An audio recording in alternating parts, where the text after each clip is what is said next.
The Witches of Pendle Chapter 1 The Peddler. The spring of 1634 arrives, but in the prison of Lancaster Castle it stays cold. The 20 women in the prison are dirty, hungry, and cold. There are no beds or chairs, and so they sleep on the cold floor. There are no windows, so it is always dark. The women want to get out of the prison. They want to go home. Sometimes the guards open a big old door and put some bread and water on the floor. Then they close the door again. My name is Janet Device, and I am one of the 20 women in prison. Day after day, I sit on the cold floor and wait. I want to feel warm again. I want to see the sky again, and the Pendle Hill, the beautiful hill near my home. But I am in the dark prison of Lancaster Castle, and I sit on the cold floor and wait. One day something happens. The guards open the big old door. Janet Device, a guard calls. Come here at once, witch. Somebody wants to see you. I get up slowly because I'm very cold, and I walk across the dark room to the door. Perhaps it's someone from Red Hall.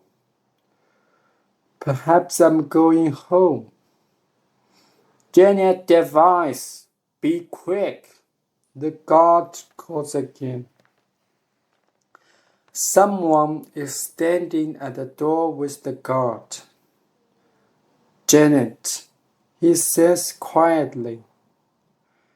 I see him then, a tall man with brown hair and tight blue eyes.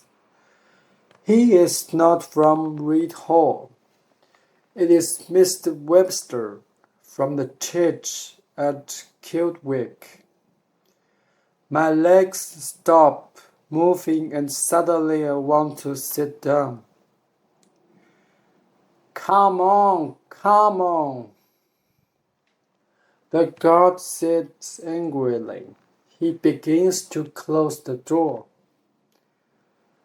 Come out here for a minute, Janet. Mr. Webster says quietly. Sit down and eat something. I sit down at a little table near the door. Mr. Webster gives me some bread and some meat, and I begin to eat hungrily. 10 minutes, the guard says. After 10 minutes, she goes in again. Thank you, Mr. Webster says. How is everyone at Reed Hall? I ask at last. Mr. Webster smiles. Everyone is well. I was there yesterday. I close my eyes for a minute. Mr. Webster, it's not true. I'm not a witch, you know. I know, Janet. Mr. Webster says, last week I brought Edmund Robinson and his father into my church and asked them about the boy's story. Many people believed Edmund's story, but some people didn't.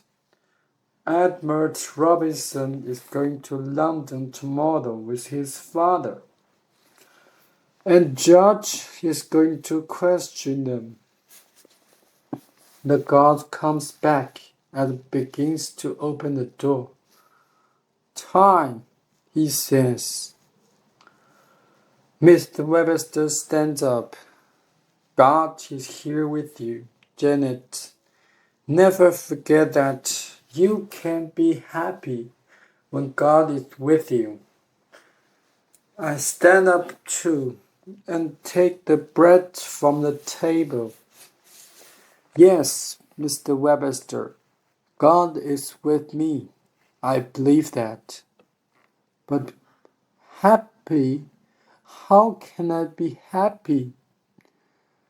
I go back into the dark prison, and the guard closes the door behind me. The women run to me. Bread! Give us bread! They cry. Quickly, I put the bread in my shirt. I don't want to lose it. I walk across the room and sit down on the floor. I am crying, but I feel a little better. Edmund Robinson of New Church is only 10 years old.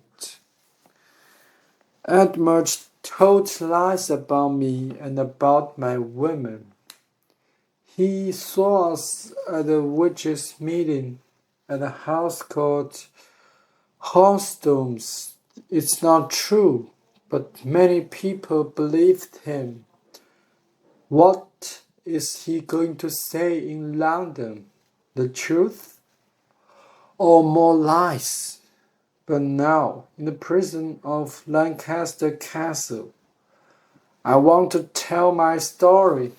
It is a story about rich men and angry villagers, about old women and hungry children. It is a true story, and it happened to me. I was born in 1603. Many family was always very poor. And after my father died, we were poorer. In winter, I was often ill and I was always cold and hungry. In summer, I was sometimes ill and I was often cold and hungry. We lived some miles from the village of New Church in an old house called Marking Tower. It was dirty and cold. The rain came in through the windows and there was no doors. To the west was the big hill called Pendle. Pendle Hill was beautiful. I loved Pendle Hill because it sat quietly all year and watched me. My story begins on the 18th day of March in the year 1612. I was 9 years old, and my life began to change on that day. My mother and my grandmother were ill, and they sat on the floor with their dogs near the little fire. My sister Alison wanted to go out. I'm going to look for bread, she said. My brother James sat near the fire, his mouth open. Go and look for bread, he said. Go and look for bread. James often said things again and again. Alison ran out of the house and I followed her. Go and look for bread, James called. Alison began to go east, up a hill and past the big trees behind Marking Tower. Alison walked fast. She was 18 years old, and she was tall and long. dirty brown hair and a white, hungry face. It was cold, but there was no rain. Alison wore a coat and some shoes, but I had no coat and no shoes. Please wait a minute, I called to my sister. I want to come with you. No, Alison cried. Go back. I don't want to. Suddenly, a dog ran in front of Alison. Good dog, Alison called. The dog ran to her and she put her hand on its head. It was my sister's dog and it liked her. It was a big dog with big teeth and I didn't like it because it was always hungry. I followed Alison and her dog along the river to Coney. But before we arrived at the colony, we met John Law. John Law was a big fat man, about 50 years old. Can I have some money, please? Alison called. I'm hungry. John Law didn't answer. He walked slowly because he was fat and because he carried a big bag on his back. In his bag were a lot of beautiful things. He was a peddler and he walked across the hills and visited all the villages. Can I have some money? Alison called again. I'm very hungry. John Law stopped. Stop following me, he said. I'm not going to give you money. Give me money, Alison said. I don't want to give you money, the peddler said. He took his hat off. There was not much hair on his head. I don't like you, and I don't like your family. A lot of bad women you are, and your father was a bad man too. Alison was angry. Don't talk about my father. He's dead now. Give me some money, old man. John Law's face was red. No, he cried. He began to walk up the hill to the village. Go back to your dirty family. Alison began to laugh angrily. A dead man, she called. Dead before dark. John Law.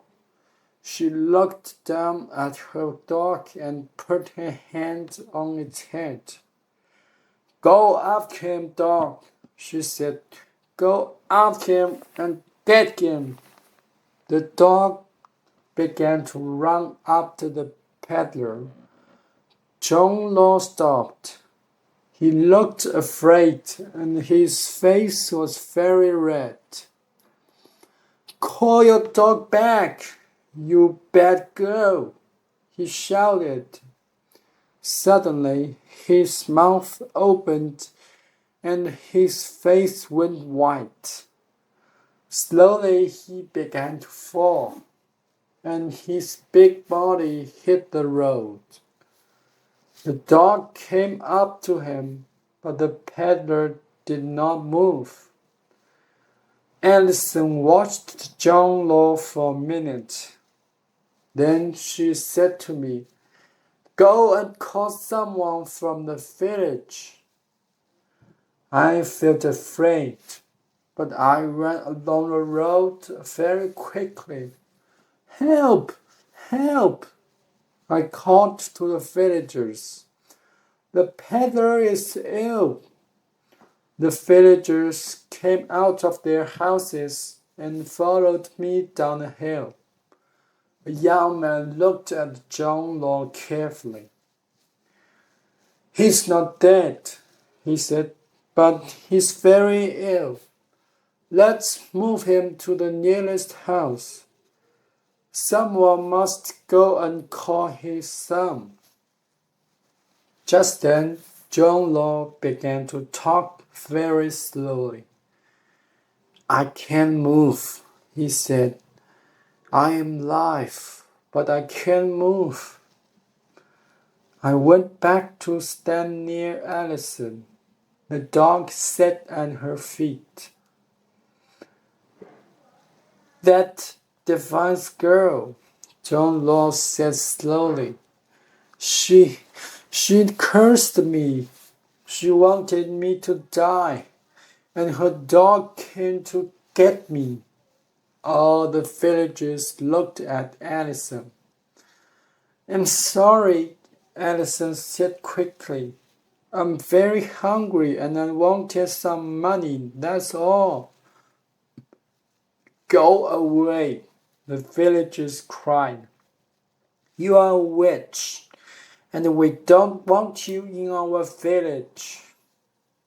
Allison began to run away down the hill, and her dog followed. I watched the villagers.